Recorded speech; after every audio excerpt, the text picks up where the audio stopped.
I am with Simon Bennett today, and he's one of my old directors from, well, CAA, wasn't it? CAA and Whoop. CAA and Whoop. When did I start in CAA, actually? You tell me. Yeah, we weren't really... I think I was at the latter end Yeah, of it was probably about a year when you left. just before the acquisition took place. I think that's probably about 2013, 14. Crikey, yeah, and I'm 29 in January. Yeah, so I've got Simon here today because recently I've been diagnosed with ADHD. It's very hard to kind of stay in employment, and Simon obviously was one of my directors, and I worked really closely with him recently, about 2 years ago now, wasn't it? Yeah. So I wanted to bring Simon on just so you can find out if there was anything about me that Simon could kind of point out that was to do with ADHD that I can then address and kind of just come across it as a business person to help anyone else who is struggling about things like this and possibly going through it as well. Yeah. So it's probably best to start with the Whoop times, isn't it? Because CAA, I weren't really much on your radar then, really, was I? No, because we were at the end of our sort of my career with CAA because the company was always prepped to sell for acquisition. Of course. And we were heavily under what we call due diligence at the time. So that would have already been in place by the time I probably started then. Yeah, and what do we have? 120, 130 staff then?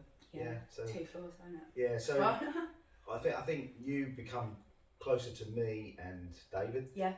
And the rest of the team we had at Whoop. Yeah. I think it's probably through Mel, being with and Tony probably as well. Tony, yeah. Like on nights out. we did like a night out, didn't we? Oh my god, honestly, that summer party one that we had. Yeah. No, I was telling someone about that the other day actually. That one. Well, actually, you say that, I wrote that in the new brand, my company. Have you? picture. Yeah, we play the hardest because we've earned the right to do it. Yeah, 100%. You know I believe in that. Yes. And I think it's really... Yeah, and it's all about your people, like you look after them, they'll look after you. Yeah. But yeah, I mean, back in the Whoop days then, I was claims handler, we were doing team lead, repair management, all sorts of third party capture and that. So it was quite good. With that, it was I had to know what I was doing and quite intense, and I had to be organised really, and that was something that I struggled with within myself, I think. What kind of? I sort of partially agree because you were experienced in that area, and that's why we come back and got you, wasn't it? Because I remember when you messaged me and I said, "Yeah, come in, boy, let's have a chat." So you did.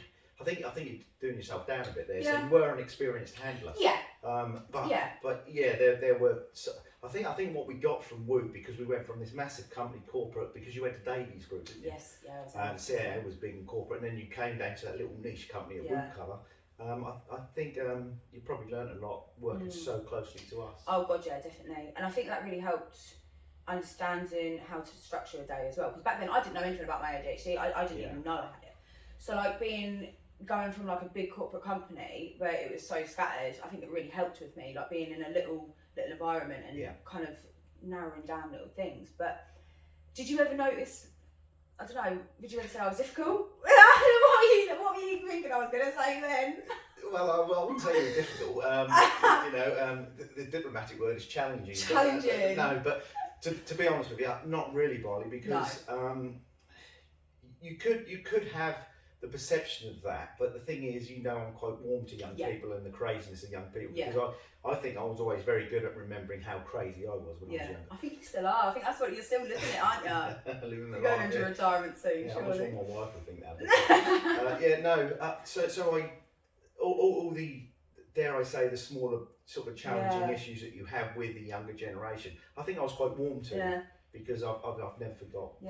But then I also think as well, the amount of people that I've obviously spoken to recently with sent them ADHD tests and that, I think it's actually more common than we think. And I wonder whether that's actually because it is so common that you're so born to it, that you've had so many young people within your life obviously working and being a manager going through everything. Like, is that because you've actually got used to them people because it is so common?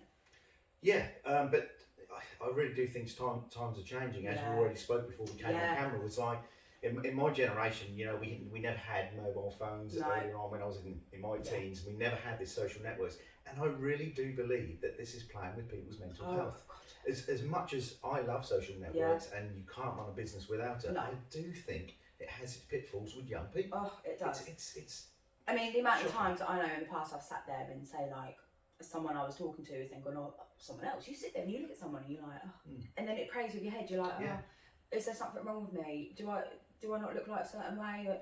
And then you get in your head about it. It's inevitable. I look at the way people behave and react on social networks, and trust me, no one's perfect. We all use social networks differently. Yeah. But one issue that I really do have is the hiding behind the filters stuff and like that. Oh yeah. And I think with young generation people, they want the idealistic looking person, but that's not actually you. No. And I think that's playing around with young people's heads. And I just don't think that's natural. I think maybe like the social networking sites can do more, like to prevent photos like that. Like that, there must be a way that they can like filter stuff like that. They can filter everything else. Surely there must be a way that you can find out if you've edited a photo or. Yeah, don't get me wrong. I don't think you should take it away because it can be used for such good business and sales stuff, and it make you look good, and stuff like that. But all I'm saying is, in your head, you know that. Can you imagine turning up and go, oh, it's happening. Jesus, it's like, and you're not the person that you actually. Imagine going missing. They're not going to find you on that missing poster, are they? You probably had hair back then, so you put hair on your photo. But yeah, no, I completely agree. There is a huge factor of social media being an issue in that. Yeah. But then also as well, I would never have found out I had ADHD without social media. No, exactly. So that's a good thing. Yeah. It's so good, and like doing this now as well, like being able to put things out like this, it's great. It's just, I think you've got to understand yourself and be good in yourself to put yourself out there. Yeah, definitely.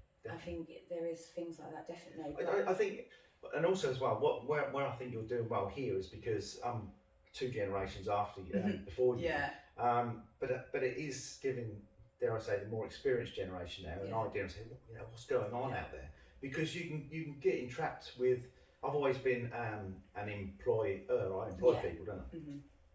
So now when I look at that, and with my new company, we might start employing people very soon. You think, but these are the issues that I don't know if issues is the right word.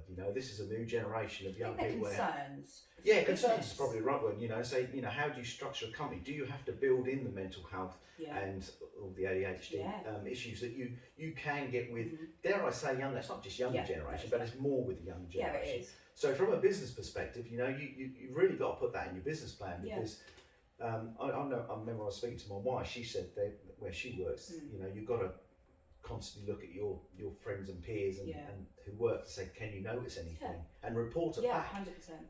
Now, we weren't doing that 5 years ago in business. We wasn't doing that. No one was advocating for mental health. No one was suffering enough to feel I have to make this change. And this is why I'm doing this now as well, because I know for a fact that if I'd found out about I had ADHD as a child when the other boys in my class were being diagnosed, I would have been a different person now. Like I would have so much difference, and it would be within myself, within relationships, like money wise. I've had so much money problems because I've always thought about just not paying stuff, or I'll do that later, or I'll get that in later, or I'll do whatever. I'll go have a good time because I'm chasing that dopamine, and my brain doesn't have dopamine, and that's what it is that ADHD people don't have. So I'm constantly chasing that good time and seeking that next involvement, and it's like, it's such a huge fact that if I'd have controlled that as a child, I'd have been different now, because I've been educated. Can you control it as a child? Because you really should be coached and influenced by your parents. The thing is, no one knew about it then. So right. Now it can be coached. Yeah. But where it is such a thing for boys, because they were hyper, because you've got 2 types of ADHD. Well, you can have 3, you can have combined, but you've got hyperactive and inattentive. And girls are more inattentive with that side of it, so they're more distant, they're trouble forming relationships, more reserved and disruptive and things like that, whereas the guys are hyper, they're fighting, they're becoming more of a nuisance and more of a problem, so they're being looked into more. That's interesting you say that, because at my age now, I tend to have a lot of energy for my age, but right from a child I was hyper kid. If you ask my mother if she was here now, she's God, he was hyper, and I always have been hyper from right through my teens to I'm probably a little bit hyper now for my age in my generation. Well, maybe this will be for us to do the test in a minute for you and see how that comes out. It's interesting to say that, but ADHD wasn't around then. No, it wasn't. No. So would I be, if I was forward all those years forward, would I be quite possibly? Quite possibly. Because I was super hyperactive. Yeah. And it's only now that people are now being diagnosed with stuff. I mean, Alan, that we know, when we worked together, he then got diagnosed with autism. Yeah, he did, yeah. And it's like, now looking at Alan back, like I can see traits in him that I can see in myself with the autistic syndrome as well. And it's like, it's mad. Like, there's so many people with it, but then everyone's like, oh, everyone's got a touch of that. Yeah. Everyone's got that. And it is very hard to distinguish who's actually got what and who's playing. Yeah. I don't want to say playing on it, but it's more emphasised by their environment. Isn't it good now, though, that we can sit here and if you like, talk about it? It was like being gay or straight in the 80s. Yeah. You hid it away, you know. But now, isn't it so lovely? But you did it for mental health as well, though. Yeah. And men still do it now as well, don't they? Yeah. Oh, yeah. Like, I honestly feel that I'd love to set up like a support group for a man. Like, do you know, like have men, do you know, just in a room, just be like, shut the door on him, but like, just go make friends. I think it's a great idea if you did. Because they struggle. Yeah, they do. Yeah, particularly older generation, because we come from a generation that's a little bit more masculine, not to admit those type of things where you're struggling. Don't show emotion. I think even my nan was the same. Like, she was like, oh, no emotion. Yeah. Oh, you know, nothing wrong with you. And I've been brought up with that. And now I see myself and my nan a lot, and I see my Uncle Dean the way of us, and I'm like, it's environment. It's genetics as well. Like, you can be brought up with into it, and it's like, it's an environmental factor, just how much you absorb, really. Yeah. But I think maybe we should do a test with you. There's only 12 questions. All right. It's with a company that I'm hoping to work with soon. So the first question on it says, I find it difficult finishing a task or a project. And then it goes from never, rarely, sometimes, often, or very often. So I guess when you're starting something, do you have loads of projects that you're starting and struggling to finish them? No, you finish them. I always finish them. Always finish them. Okay. I find it difficult to organise myself or a task. No. Never. Okay. Find it difficult to remember appointments. I know that you note a lot, don't you? You're always writing down. Yeah, I still. So, like, if you don't note something, would you forget it? Yeah, quite possibly I would. Yeah. But I think that's probably attributed to such a busy world now. Yeah. You know, it's like I don't think like I forget things. You know, it's because we're so busy. Yeah. So the answer that's how my brain is. Yeah. Because so with the ADHD, answer is I probably would. You know, if I didn't know things or have diary dates and stuff. But it's because you've always. My head feels like I've got about 5 tabs open, and I'm constantly looking at them. Yeah. So if you're busy on a day to day and you'd forget, wouldn't you? Yeah. If we put sometimes, do you reckon? Yeah, sometimes. Fair reflection. Yeah. If a task or project requires a lot of thought, I will often delay in getting it started. No. Never. I find it difficult to sit still and often fidget or squirm. Oh yeah. Very often. I'm constantly, you know, I don't know if you know, I'm insomniac. Yeah. Always. See, ADHD, I don't sleep at night now either. Yeah. Well, I don't say now, but forever. I do sleep, but I still have really bad nights. Yeah. I still go 2 or 3 days without sleeping. Yeah, definitely. I would describe myself as being on the go and feeling compelled to do things as if driven by a motor. Yeah, absolutely. Very often. I find it hard to remain focused in group settings. Going around to other people, conversations. No, I'm alright with that. Yeah, right. Yeah, confident in that. Yeah. So you can focus on. Yeah. Definitely. Cool. Never. My mind feels very cluttered, and it is hard for me to concentrate on one thing at a time. I do suffer with that now and again. Yeah. But I don't think that's a negative. That's because I'm just always on the go. I'm creating ideas. And So entrepreneurial. Always. If I put often, I think that's quite a reflection.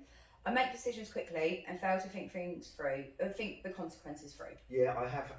Do you know what? I have had that trait over the years. The success we had in CAA was quite simply because I always used to say, I was the rabbit in headlights and wanted to take on the world and come back. And then Dave's in the background. And then the business partners would say, well, hold on, and calm it all down. And then we'd put a sort of a legal spell on it. And I think that's why we were successful. Because if I think that was just me, I think we would have had like a shitstorm. Yeah. You know? Yeah, definitely. So if I put often, I'm often irritable with a short fuse. No, you're never like that. I have mood swings, sometimes feeling quite high, often other times low. No. Never. I often miss what is being said to me in conversations. Yeah. I suffer from, it's not suffer, but if I don't find someone interesting, I'm absolutely terrible. I switch off and I just think... Yawning in meetings. Well... It's just I start glazing. If I find something or someone uninterested, you're counting tiles on the ceiling. Yeah, I start. do I want to be here? Yeah, very often. Right, let's see, because this is now coming out with the results. You are likely to be suffering with ADHD. Really? But it's 20%. I got 48%. So if you look at here, it's quite a low. It's within low to medium probability. So to me, I would say that's more of the hyperactive side, obviously with the men, with boys, and how you were as a child. You're fidgety, which to me, again, it's a case of how much is it that someone's got it. But then it's like you do have it. Do you know? It's very difficult. Is that different in generations, like for my age, for young people? Do you think? I actually think people often refer to the terms of "I've grown out of it," and I think boys do grow out of it with hormones in the fact that they get less hyper and it's not so apparent. But I think it's because you're on the go more. You're an adult. You're doing more. You're using more energy. So I think for that, men do kind of grow out of it, and it does change for them. But for women, we're now struggling. We didn't struggle at school, or we did in a way of bad grades, or we were disruptive. But we've always been misdiagnosed with depression, anxiety. Loads of women have been given anxiety tablets and depression tablets, and later are now finding out they've actually got ADHD. Melanie Sykes has just come out saying she's been diagnosed with autism. Right. Lottie Moss, she's just come out and said that she's got ADHD as well. And I honestly do believe, I've got goosebumps thinking about it because I feel so passionate about it, but over the next couple of years, I really think there's going to be and do you think, huge increase. Coming back to you earlier, you said, men cover it up. You know, they probably would, wouldn't they? They would. Especially in my generation. But if you say to a guy in his 40s and 50s and say, you've got ADHD, and talking rubbish. You kind of had that look about you then. Like, it was like, ugh. But I don't think it's an issue. I think it's just a case of like understanding that you've got something. Yeah. And with me, I do have an egotistical trait about me where it's like, oh, I ain't got that. I brush it off. I've lost 5 stone in 2 years. I've been ill in and out of hospital, and to me, I'll talk about it and I'm an advocate for it, but I've brushed it off. It's not a big thing for me. I'm like, oh yeah, whatever. And I think it's because you don't accept that you've got something. Yeah. Because you think it's because society has deemed it different. Yeah. But I do think, as a generation thing, I think, someone in my generation, we probably would not want to admit that. No, definitely not. Which is not a good thing, really. No, it's not. No. And it's also food for thought for obviously going into your business now with who can you notice things in people. Yeah, I can definitely. Yeah. And like now that you're more aware of it, and we've had this conversation, you will become more conscious of things like that. Yeah, definitely. Yeah, but you can also change your environment to suit it as well. Like if you feel that you're ever struggling with stuff, like you can literally just change little things, and it helps so much. Yeah. I mean, sleep is a huge thing. Like I know when I've had a good night's sleep, I'm a lot better in the mornings. Yeah, it's funny really because my sleeping patterns are awful. They are really bottom of the barrel. It's like days at a time, no sleep, and then crash and sleep for 12 hours. Yeah, it's I've always craved for just 6 hours, 7 hours a night, but I don't. Do you find you more productive at night? No, if you sat in bed just before you go to bed, you're like. Yeah, to be honest, iPads don't help. We're all so guilty. I've started having to charge my phone downstairs some nights. If I can't get to sleep and it's like 1 o'clock in the morning, I'll put my phone downstairs and I can't get. Yeah, because you're constantly in that stimulation, isn't it? So, where my wife, she will sleep literally for 10, 12 hours, but she'll read a book as opposed to be on an iPad like I am, always on your phone and an iPad. So. But I do find that now that I've noticed my ADHD, I'm looking at my friends and we're all the similar people. Like there's certain people who I've noticed who go into the beauty sides and they're more of that glam person, the hair and makeup in that. Whereas I've noticed the girls that I've spoken to, they're more like me, whereas a tomboy side, they don't really care and whatever. So I can now picture people before I speak to them, I'm like, I reckon you've got it. Really? Yeah, it's so weird. Yeah. Well, there will be traits, won't there? Yeah, it's crazy. Yeah. And now I'll look at my uncle and I'll be like, we were driving football the other week and he was moaning at people driving in front of him and I was just like, what is wrong with you? Shut up. And I was driving at Lakeside the other day and my mate was like, what's wrong with you? He was like, they're not doing anything. I was like, but they've just not indicated. And he's like, but Briley, and I'm like, oh my God. I see it so bad now. Yeah. And now that I've been medicated, I notice it. I really notice a difference. I get up. Calming effect. Yeah. Really? I get up in the mornings and. What's your opinion on, medication though? Do you worry about that? No. Only because. So you're not anti-vaxxer then? No, I am not. But I haven't had mine. Right. But that's only because of my stomach problems, my own medical stuff. Yeah. And I've got a friend, Helen's got a friend who's you know, well, she had had the vaccine because of all her medical stuff. You know. I'm just worried about it. Medication. Medication, yeah. So the medication I obviously went private for my diagnosis. I originally went to my doctor and they wanted me to go and get school reports from my school teachers. And my school's been knocked down now. So well, after you were diagnosed? No, this was before. So this was coming up to my diagnosis. They wanted me to go and get all of this. And I was like, someone with ADHD is going to sit and procrastinate on it. I'm going to get ADHD paralysis, where I sit there and I'll think about doing it, but then 2 hours have passed and I'm still sat here doing nothing, or I'm going doing everything else. But so I was like, I can't do that. I was like, how am I going to get diagnosed if they want me to go and do their work for them? So I had to look into getting privately done, and I looked into medications and looked at environmental changes, and I thought, I've done these tests, I know that I've got it, can I make the change myself? So I stopped doing a lot of stuff, I stopped drinking, I stopped doing a lot that was making me worse in a way, and it still didn't change. It reduced it in terms of I didn't feel as stressed, but I was thinking about things more. I was more aware of the way that I was talking to people, and I was more aware of my feelings, which helped. But I still really needed just that extra, because I felt I had it so severe.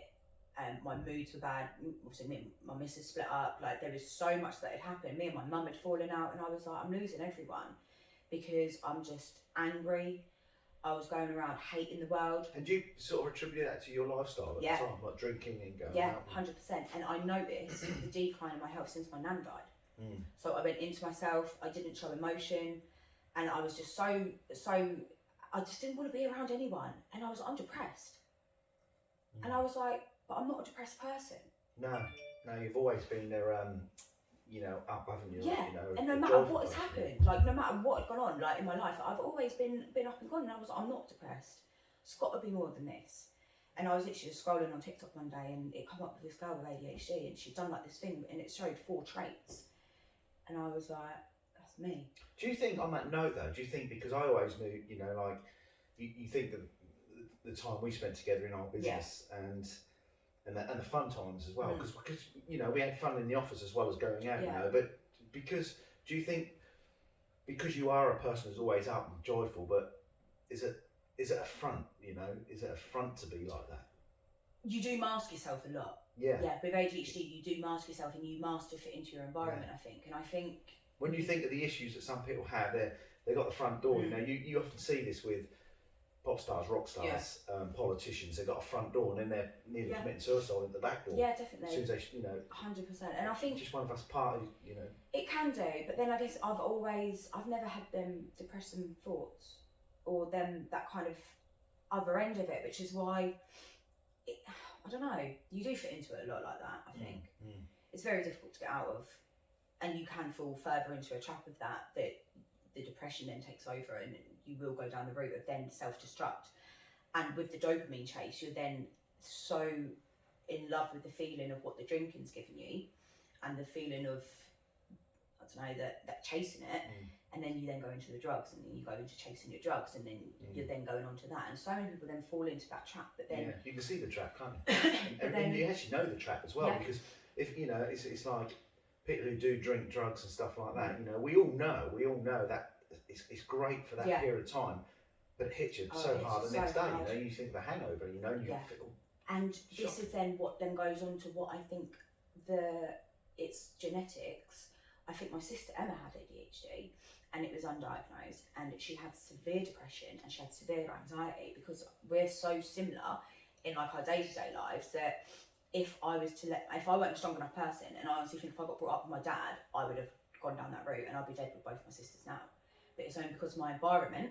I've had my mum and my nan, 2 very strong women, people, so strong that they haven't let me fall into that, and then I've learned about not doing that. So again, that's where positive. She then gone down to that road where she was depressed so bad, and no one could recognise any traits in it, because she fell into the trap of not wanting to get up every day. But it weren't because she didn't want to get up; it was because she just got into her head that it was too much of a bigger thing to do. You're going to go to work, but then you're like, oh, but I've got to do this to get there, and then I've got to have an hour to do this, I've got to get ready, I've got to do this, and I've got to do that. Oh, I'm just not going to do it. And then you sit there and you leave out. I'm like the best person at cancelling plans. last minute because you're getting, oh, I've got to do this, I've got to do that, oh, I've got that to do, oh, I've just got to go do that, and it's like, oh no, I'm not going to do it. And then you then reserving yourself, and you've then got no friends because you then forget to text your friends back. And then you sit on it and you're like, oh shit, I haven't texted them, oh, they're going to be really annoyed at me, oh, I just won't text them. And then all of a sudden you're then sat in your house on your own drinking, doing drugs. Yeah, sure. I think that's the key point there that I picked up was having a key influence of a good mentor. And that's why I want to do this. Because like I said, at 14, 15 women that I've already given the test to, half of them have now gone on to then speak to their doctor. One of them's got a meeting this week. One of them's like now going back to her doctor because she had ADHD as a child and she's now looking into it again. So it's like, if I'm doing this, and that's 15 people, just from Felix though. Yeah, interesting. Yeah, I find that quite interesting. That's insane. Yeah. And there's a girl that I follow on TikTok. She's got a really big following as well, and she's got ADHD, and I want to be able to get on with her because we're pretty similar. But if I can then utilise her, it's going to be a case we can build something amazing.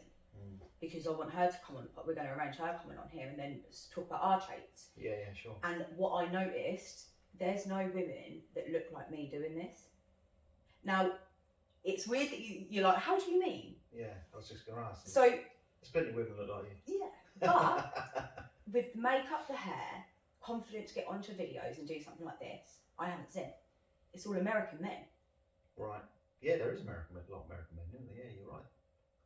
I haven't seen a UK person doing this, and there might be, but I haven't noticed them myself. So if we can start this, why not do it now? Because this is the start of it. It really is. So you're looking at it from a business point of view, as well as everything. Yeah. Everything. Yeah. Because I know business-wise, there's certain aspects that I could have changed my startup for my business if I'd have known I had ADHD. Yeah. Because I went in, I got into my wholesaler and I was like, right, I want that, I want that, I want that. I got this tracksuit in about 4 different colours. And now I had about 6 months to get rid of it, and I was like, well, I'm now sat on stuff. But that's your impulsivity with your ADHD. And I think that comes back to what we said earlier about, the success that I had in business was, you had that grounded people around we had people around us, I had people around me and my business partners were fantastic. But I know for myself, throughout starting this business, I always said to Jodie, I was like, there's certain aspects of this that I remember talking to you about, like just how to be in business, like just working, like putting your ethic in, and it's a 24-hour job. Owning your business, you're putting it in. And I remember by having that influence around me, there were certain things that I've managed to do in my life that I always refer to you back to. Yeah, but I'll tell you what though, I don't think I've got that right, if I'm honest, because I've got shareholders involved with Vintro now, and one of my shareholders, he actually said, I've never known so much energy and constant on business. But actually, which is very, very lovely and endearing to say, but actually you can drive it too hard. You know how I drive business, 24/7 in my head, But is that sort of really attributed to some of the problems that we had? Because I'll never switch off. I'm always constantly, Helen's often said to me, God, it's like, you see something, your ideas, and I'm on it, I then go to my office and start writing. Tell you now, like now that's come back, whether that's 25% or 100% on a questionnaire, that's your ADHD. Could be, yeah. But it is. It's your hyperactivity. You can't switch off. You've got 5 tabs open. You're constantly chasing that dopamine because you feel amazing and feel good when you get that business acquisition. You sign that deal and you're like, oh, I feel amazing. Yeah. It's, and because I always attribute, just, my father said to me, I'm a different generation to you, Briley, but he said to me, when you're young and healthy and fit enough, just work all the hours that you can. And I've always taken that and do. Yeah.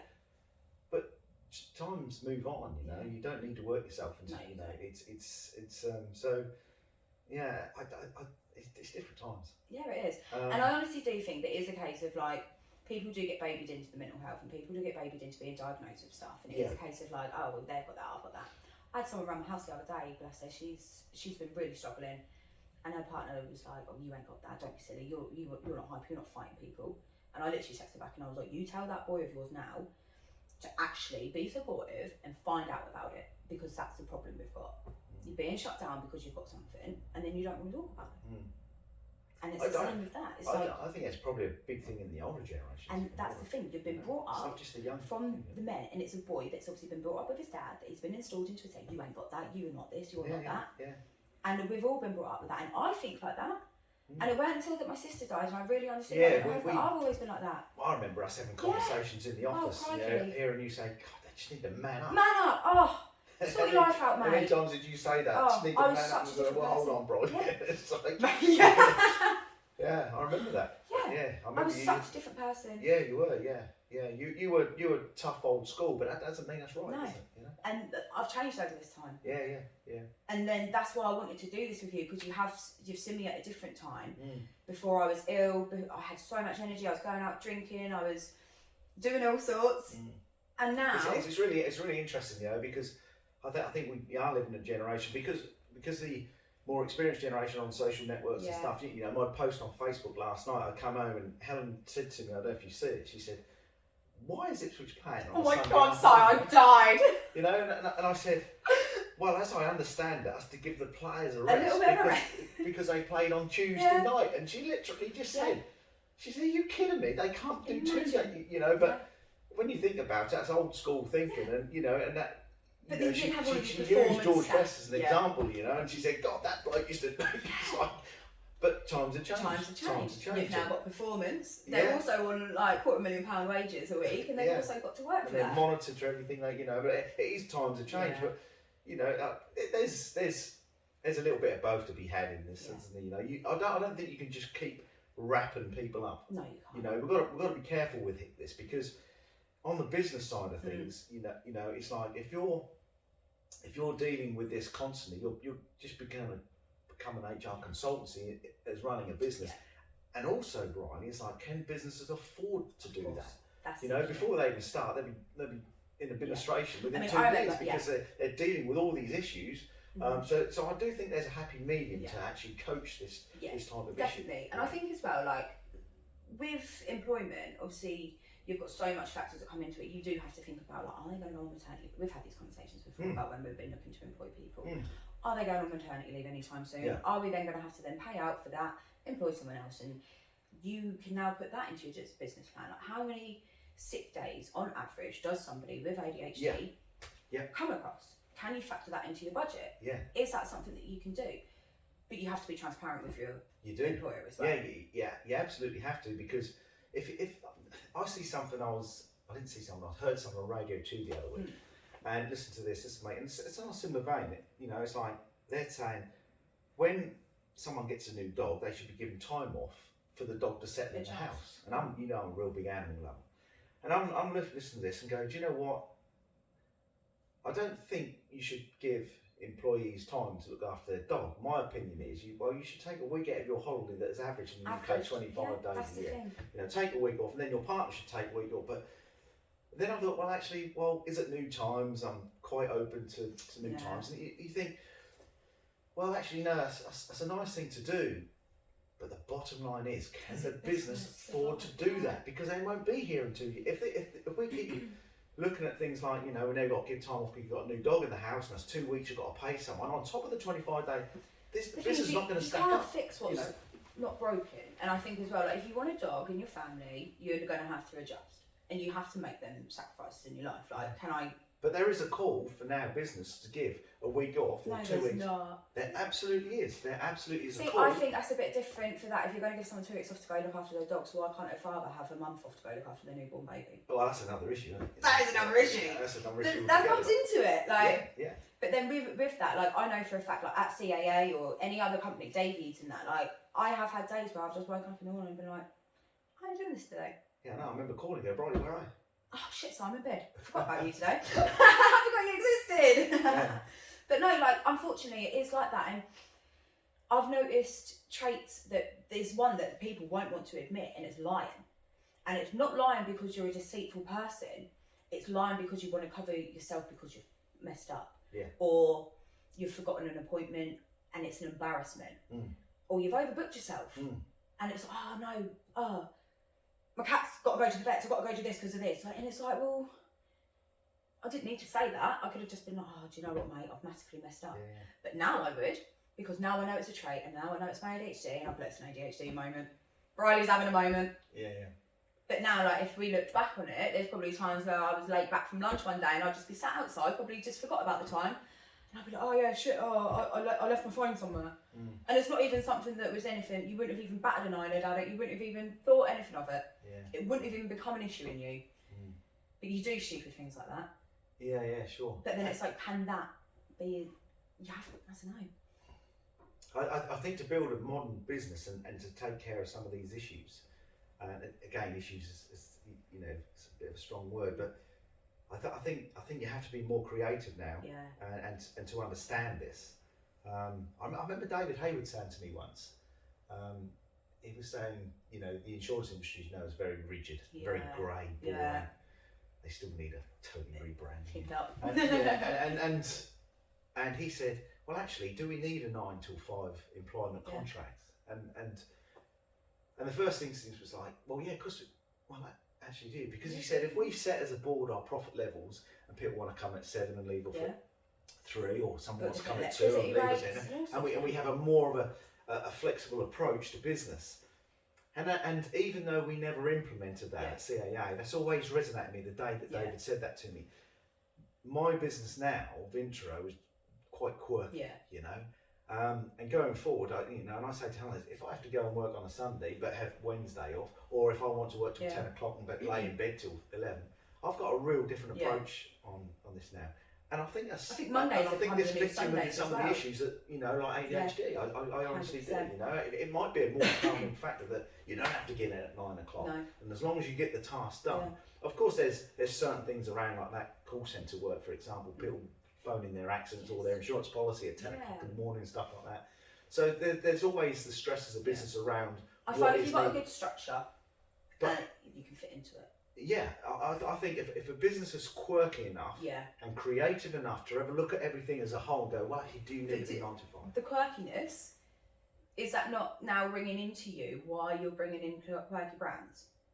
Because you can't, but that's because you can't sit there and look at a plain white wall. No, absolutely. And you can't sit there like CAA, we had colours like this everywhere. Yeah. But I bet you brought that in. No. And I bet you got that because you didn't want to sit there in a boring room. You didn't want people to be then. No, that was brought to us by a branding company. Oh, was it? Oh, okay. No, that was nothing to do with. I can't take any credit for that. That was brought by a branding company. But what I will take credit for is once I'd learned brand. Now I've rode 3 brands. You look at a little Clarabeau, that's a great little brand. You look at Vintro, it's a fancy. Whoop, we enhanced those brands. So what they've done, they educated me and think, God, this is fun. so good. You made it fun. It was attractive. Absolutely. You got yourself up. The eye was in there, and even someone without ADHD or any neurodivergent condition, they're going to be drawn to it. So somebody who's got a neurodivergent condition, they're going to be like, oh, I'm all over that.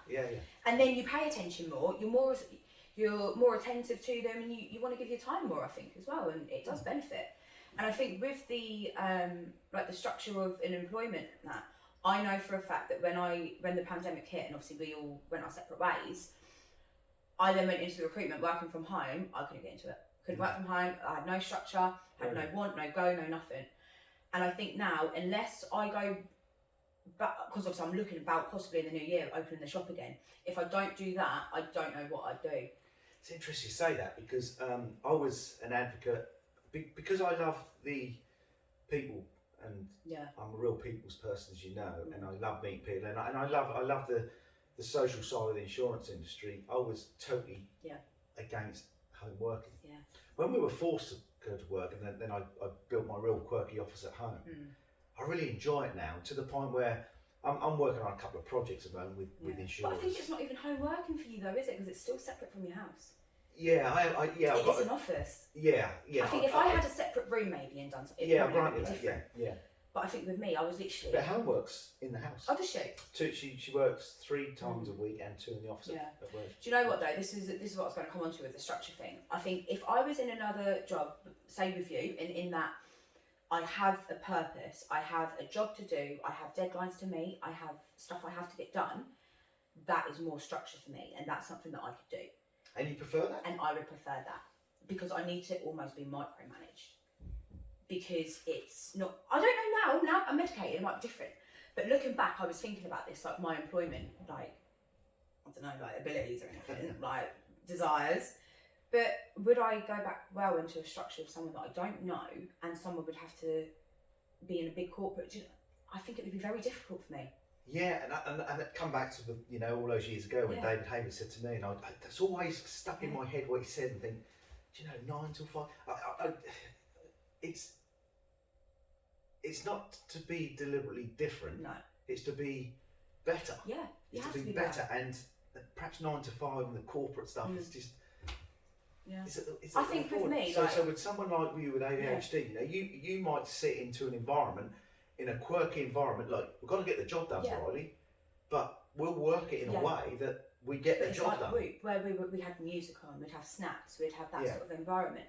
Whereas I remember at CAA, I was in the middle of everyone, suit and tie. We were in it was proper corporate, and I was sitting up, walking around, talking to people. I was looking around the window, and it was like, Briley, do this, Briley, do that, Briley, do that. And it's like, I'm being forced to do it. But whereas it's kind of a different environment, you've got that respect for them, I'll do the job, and you have that kind of relaxing. I've thrive better in that environment. And I honestly think that people with ADHD would as well. Yeah, I think now or any neurodivergent. Again, I keep coming back to the brand I've recently written of intro. It's definitely in that, like, we will have fun, but we will get because if we have fun and enjoy our work, the profits and losses will look after themselves. That's and I've never liked targets in business either. We've hated it. We've spoken about it. We speak to Dave, didn't we? Targets are just like, I think they're so demoralising. And incentives. Bringing incentives in and like, here's another tenner if you do your job. I know, and that's another issue altogether, isn't it? that's a conversation for everyone. Putting incentives into someone for actually doing the job. It's again, it's another David Hayward thing. He used to say, we're paying people. We're paying people, and we've got to get an extra tenner to do this, which is part of the job. I know, but it's quirkiness of a brand again. How you Google with the masters at this, everything's good, 100% with that.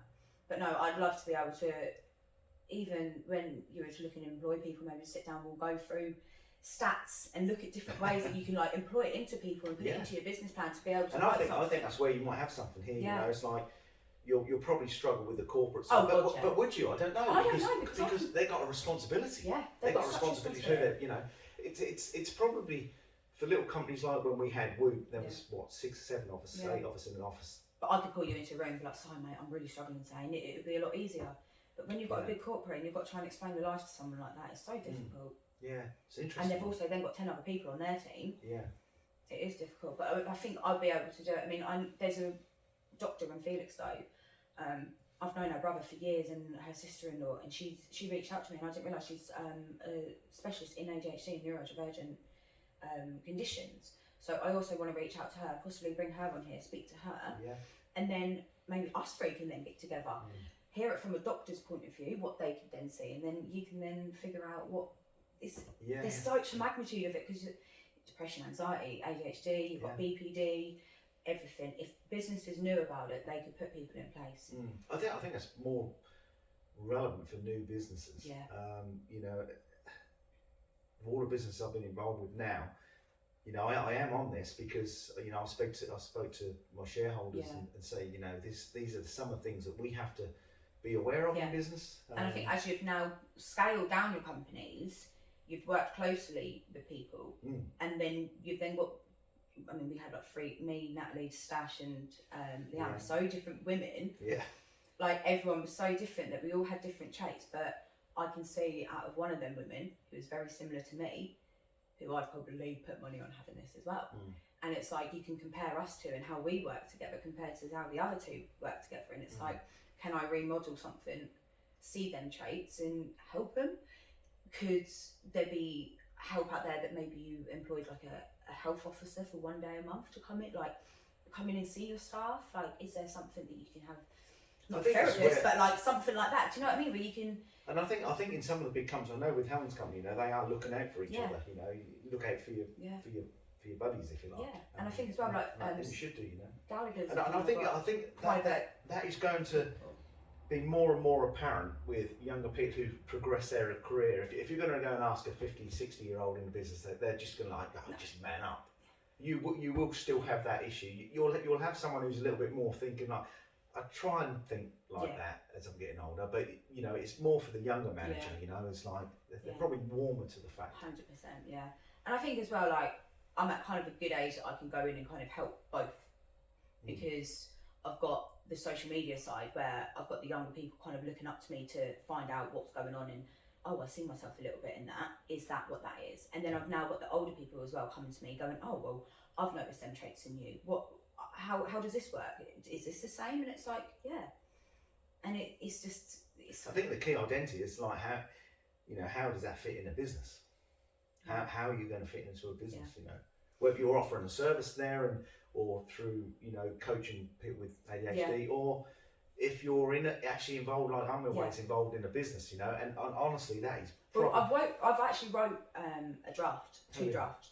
And I've got one for management and one for employers. So I've got a workshop that I want to do with management. So then it's going to be a case of his traits, common traits. Can you think of anyone on your team that displays any of these traits? Yes, no. Do they then have these? And then without giving anything away, you've got a thought in your head of that person that they possibly could have that. Now it's then a case of, do you have a relationship with them that you could point it out? Is there a way that you can go about it to change their working environment that subtly to enhance that, to then, could you then bring ADHD workshops in? Could you then bring a workshop in to disguise what you're then doing to find out if people have got it? But it's a way of they've then found out naturally because you put them in an environment to do that. And then with the employees, it's like, do you have these traits? Do you find yourself struggle with this? Do you have timekeeping problems, all of this? And then it's a case of, here's a test, do it. Do you think that you've got it? And then at the end of it, they can then decide what they want to do, or you as a manager can then decide what you want to do. Because you're always going to have someone in your company that's going to be closest to that person, a management, because that's what managers are there for. What intrigues me most is actually make sure you identify the core issue. Because what if I speak honestly, what slightly concerns me, which has got to be done. How do I say this diplomatically? You've got to make sure. You don't want to be going around diagnosing people with stuff that. No, and do you know what I mean? It's got to. The business will suffer if everyone ends up with ADHD and they're on the payroll. It's very difficult to. What do you mean if everyone ends up with ADHD? Yeah, everyone's already got it. If they do that test and it comes back with it, they've already got it. And you've already so we're coaching all these people, and say, well, actually, we're becoming a coach for ADHD when actually we should be selling eggs. However, it's got to stack up. There is 100%. I get that massively, but then also as well, you've then got to think, if you didn't address anything and they didn't feel that there was anything there, could in 6 months, 6 years, however many years down the line that then people are at your company, could they all start to dwindle? Because they all then start to struggle. Yeah, possibly. Do you know, if there's one thing I can honestly say, and I will be brutally honest here, people have asked me where's Vintro going. I've been in the city last week with insurers, and there's opportunities to make this big and great, and we probably will. People said, "Oh, are you going to get back into employing hundreds of people again?" And no, because I cannot deal with the mental health. Mate, issues. HR was enough. Yeah, I just can't deal with it, But that's wrong. That honestly, so basically what I'm saying is like, I love to see young people progress. I'm a real advocate for young people. Yeah, I love to see them progress. I think you've got to look after your own side. But you have to do both. If you're running businesses, you cannot be, because I've got no children, and I've often been asked, like, how many children have you got? And I said, well, actually, when I owned CIA, I said, well, I've got 120 of them. Mate, it was me when at Dave, I'd be like, Dad, you're on my side. So, no, I've got 120 of them. They all sit in an office in Ipswich. Yeah. And when I think of that now, I think, oh, God, that really turns me off now. But that's probably the wrong attitude to have, because we should do everything we can to help one another, but the business has to stack up. The thing is, that makes me nervous. But then I also find as well, I've got that selfishness about me, and it's a commitment side, and it is within the ADHD that it's a commitment issue. You don't want to commit yourself to somebody who's then going to screw you over and jeopardise your business. It is that, but then it is again a risk of what if? What do you want to do? Have you got the energy to take it that far? Because you're going to need employers. And your business model will change and your structure will change and you'll be like, okay, let's do it. But going back to the point of like, if we give all these tests out and everyone then ends up with ADHD, it's not going to change them as a person. It's actually going to make them better. Yeah. Which helped me because I now understand things, and if I don't want to get up in the morning, I'm like... I remember when you started your business and I said, you do realise when you have a day off now, Briley, you won't get paid. And like things like that, influence around me, I remembered that, and that's what I wanted to try and install into others, and you have to do it. If you want to do it, you have to do it yourself. And that's what I've learned over the years by staying in bed and not doing stuff. So now I'm like, Briley, get out of bed. And like if I forget to do something now, instead of being, whatever, I'm like, do it. And learning I've got ADHD has made me do that, which has improved it. Yeah, which is a positive thing, isn't it? Really is. And then that needs feeding through for people who needs that advice and help. And I think it's because I'm now passionate about something, and it's the only thing that I've really got hold of. Like, I played football for years, so obviously that's been a passion. That's been something I've always been interested in. But I now feel this is my purpose because of how much I've struggled and how much it really affected me. Yeah. Because I'm not that person to show it. I'm not the one to be sharing stuff. You're I've never right been stuff because I always had that perception of you as a... I've always been a private person. Tough bird, tough person. I've never cried. Yeah. My sister's died, like, and how I come back to work straight away and you were tough. You had that front door. It was the front. And then you're probably crying at the back door. Yeah. And I know the days that I've been sat at home wondering, like, why am I, what am I doing? And it's not that I've been suicidal, I've never not wanted to be here, but it's like, what is my purpose? Yeah. And it's like what my sister said to me, she was like, I'm existing, I'm not living. She was like, I'm just a number. Yeah, and you attribute that back to ADHD. Yeah, because you're sat there in yourself, you've reserved yourself, and you've drawn away. And I know she was struggling. So if I could help anyone else, sure. And I know how I've felt on my dark days that I haven't spoken about, and I think that's an old school sign with my nan. She was in the army. Don't show emotion, none of that. And like men, you don't show it. Like I always do refer to myself more as like the tomboy ladette girl because I've always related to men. I've always been playing football with them. I've always been around guys, and I struggle with girls. But now when I look at all the other girls that I've said that to, they haven't had close girlfriends. They've had no girl mates around them. But now I'm passionate to install it into people and to help them and just make it better. I can feel your passion. I think you're best placed because of your history with your sisters and stuff. I think you're in a good place to take that forward. People need the passion that you've got